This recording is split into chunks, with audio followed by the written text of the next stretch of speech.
দুমকিতে আন্তঃমোরাদিয়া night short pitch cricket tournament 2025 অনুষ্ঠিত। শীতের স্নিগ্ধ রাতে পটুয়াখালীর দুমকিতে আছড়ে পড়েছে ক্রিকেট উন্মাদনা। চার ছক্কার ঝনঝনানি আর হাজারো দর্শকদের গগনবিদারী চিৎকারে শুরু হলো আন্তঃমোরাদিয়া night short pitch cricket tournament 2025। শনিবার রাতে মুরাদিয়া আজিজ আহমেদ ডিগ্রি কলেজ মাঠে আল্লাহর দান টাইলস অ্যান্ড স্যানিটারির সৌজন্যে এই জমকালো আয়োজনের পর্দা ওঠে।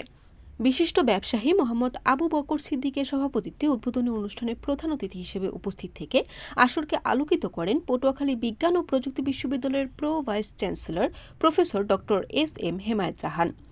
টুর্নামেন্টের শুভ উদ্বোধন করেন বিশ্ববিদ্যালয়ের প্রভাষক ডক্টর মোহাম্মদ মহিবুল্লাহ রুবেল।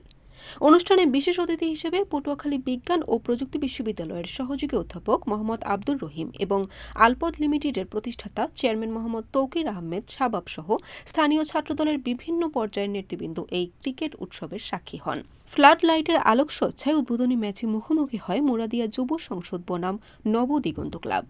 ব্যাট বলের হাড্ডাহাড্ডি লড়াইয়ে নবদিগন্ত ক্লাবকে হারের স্বাদ দিয়ে রাজকীয় জয় ছিনিয়ে নেয় মুরাদিয়া যুব সংসদ। মাঠ জুড়ে দর্শকদের বাঁধ ভাঙা উল্লাস আর টানটান উত্তেজনা পুরো আয়োজনকে নিয়ে গেছে এক অন্য উচ্চতায়। Barishal dot news.